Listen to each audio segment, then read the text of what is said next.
Welcome to my Minecraft tutorial series, where I'll guide you through everything you need to know about playing Minecraft Bedrock Edition. Whether you're learning for yourself or helping your kids, these short, easy to follow videos will cover all the basics and beyond on Xbox, PlayStation, Switch, and PC. In this video, I will be explaining everything in the Advanced tab of the Minecraft creation screen. If you don't know how to create your own world in Minecraft, I have a video that will be linked down in the description. Watch that and then come back to this video so it'll make more sense. We're gonna open up the Minecraft creation world. I'm going to name this Showcase for Advanced tab. I will be leaving it in survival mode, so it'll be a little bit easier to showcase it. Going over to the Advanced tab on the left side below General, here's everything in it. We're going to go top down. So under the world seed, you can input numbers, you can input letters, and you can input symbols. You can put them in any order you want. Whatever the order is what the world will look like when you create it. You can open up templates, and this will be predetermined seeds that Mojang has found and put in. So let's say I wanted to do the stronghold below. I could click on that and it will import the seed for me. For this, I'm just going to be putting in my own seed. I'm going to do a mixture of letters and numbers. I'm going to do TY38. I don't know, those are just random things that I came up with. Under that is flat world. If you turn this on, the entire world is just going to be flat, like you can see on the screen to the left. Under this, you can choose a bunch of different flats. So if we click on Tunneler's Dream, it will tell us what it is made of. There's going to be 1 grass block, 5 dirt, 230 stone, and then bedrock, and that's the whole world everywhere. I can go through it. I could do bottomless pit, where it's 1 grass block, 3 dirt, 2 cobblestone, and no bedrock. It all just depends on what I'm looking for. I usually find it easiest to keep it in classic flat. I'm going to showcase it a little bit in the video. Since I'm keeping it in classic flat, the world seed doesn't matter as much, but that seed will still move over to the world without the flat. So the starting map is a map that will be in your inventory, and if you use it, then it will create the map and it'll show you the terrain and the players nearby on the map. After you leave the confines of the map, it practically becomes useless unless you're planning out something in that area and you need to be able to see it while you're far away. I'm going to be turning that on to showcase it. The bonus chest will spawn with 3 to 4 torches surrounding it with random gear inside. I'm going to be turning this on to showcase it at the end of the video. Next up is show coordinates. This is extremely helpful for whether you're just mining, trying to find your friends, or marking down the locations of previous builds. It is really good to have in pretty much any case. I always like to have this one on. Below that is show days played. This one will just show you how many in-game days you've been playing that world for. It doesn't show you like active playtime, it just shows how many days have passed. I like to keep this one on to keep track of how long I've survived in a world without dying. Below that is recipe unlocking. If you leave this on, you have to unlock all the recipes and they're not all just given to you. So this would mean if you only have sticks, no diamonds, since you have a piece that is required to make a diamond tool, you will have that recipe, but you don't have diamonds. So that means you don't get the recipe for a diamond block yet. But all of this is just Googleable online. Below that is fire spreads. I like to keep this one on in case there's a forest and I need to clear it out, because Most of the time it is pretty controlled with it, so I just like to keep it on. But if you turn it off, that means your house won't burn down if fire catches in it by accident. Below that is TNT explodes. This will make it so that when TNT is ignited, it will damage the ground and damage players if it's on, but if it's off, it will explode, won't damage any players, and won't damage the terrain. Below that is mob loot.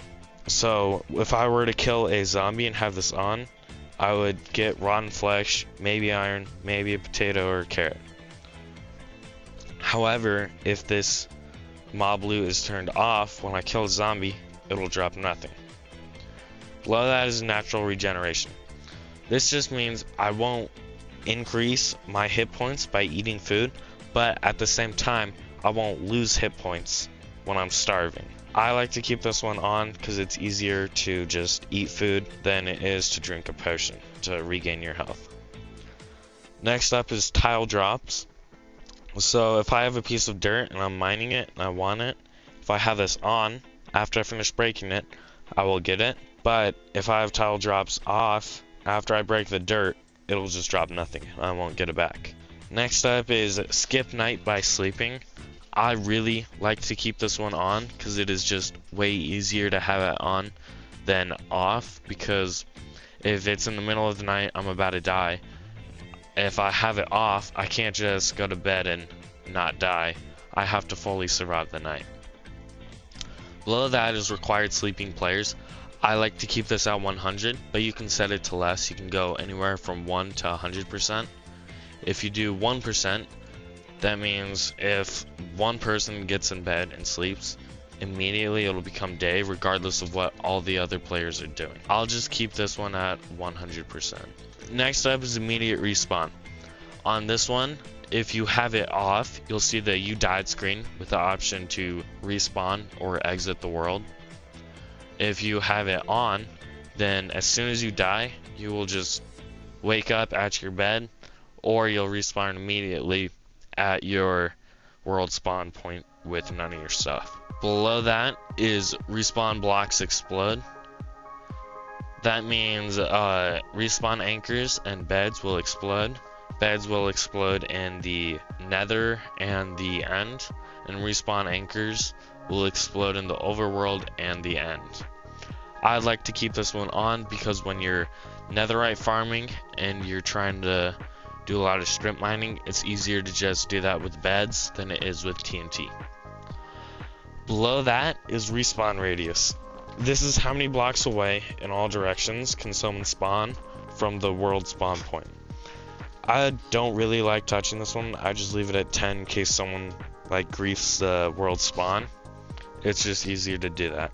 Next up is simulation distance. This one's probably the most important one of the lower half of the advanced tab. This one will decide how far away the game loads from you. One chunk is 16 blocks towards the X and 16 blocks towards the Z, and it's infinite on the Y axis. So on this one, typically in the beginning, when I have no automatic farms, I will just keep this at 4 chunks. But since you can change this while you're playing, as soon as you get a farm built and you know you're going to be within like 12 chunks or 8 chunks, you could just set it to that, and then that farm will be running instead of you having to be within 4 chunks of it. But I'll be leaving this one on 4 for now. That was everything in the advanced tab. Now I'm going to demonstrate them. It is going to tell you if you have super flat that you can't earn any achievements, or it'll tell you all the reasoning below. I would just ignore it and just do create anyway. Now you can see I'm in the world. I have the map right here and the bonus chest. So on this spawn I got 4 torches. I'm going to explain the map first. It won't work as well in the super flat, but you can see that when I walk in a certain direction, it will load the terrain over there. So if I turn over here, it'll start creating spots on the map. However, if I were to go in the direction off of the map, you'll see that it'll stop loading. Alright, I have reached the edge of the map. You can see that my icon on the map changes and it's no longer loading anything on the map. So that's why maps are only really useful when you're in close proximity of where the map is. Next up is the bonus chest. You will spawn with 3 to 4 torches depending on the terrain surrounding, and there will be a bunch of loot inside. Occasionally you will receive stone tools, but those are rare.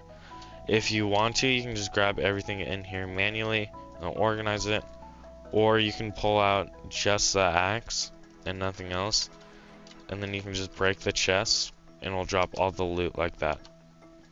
If you're playing with multiple people and have that on, I like to keep the chest set down so that then you can divide up the loot evenly like this. Just set it down pretty easily like that.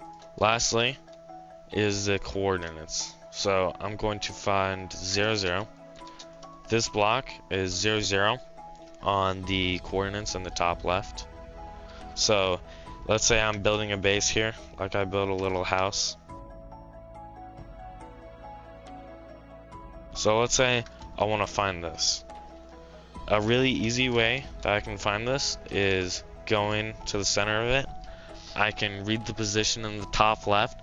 I can write that down on a piece of paper or a notes app on my computer. And then let's say I go wandering off, trying to find 0, 0. I can test each direction. I can go this way, makes that third number go down. This way makes it go up. This way makes the number go down. And this way makes the number go up. And since I'm trying to get to 0, 0, I can move along one line and then the other line, or I can just go for the fastest route and guess roughly in between. If you're not exact, it doesn't matter. Like let's say I was out here and I was walking more this way, and then I hit 0 on my first number, then I can just move the other way and find it, and then I'll be able to find my house. That was everything in the advanced tab for the Minecraft world creation screen. Hey everyone, I hope you enjoyed that video. Don't forget to like mine and subscribe. If you want to support me, then you can check out my online stores in the description. See you in the next video.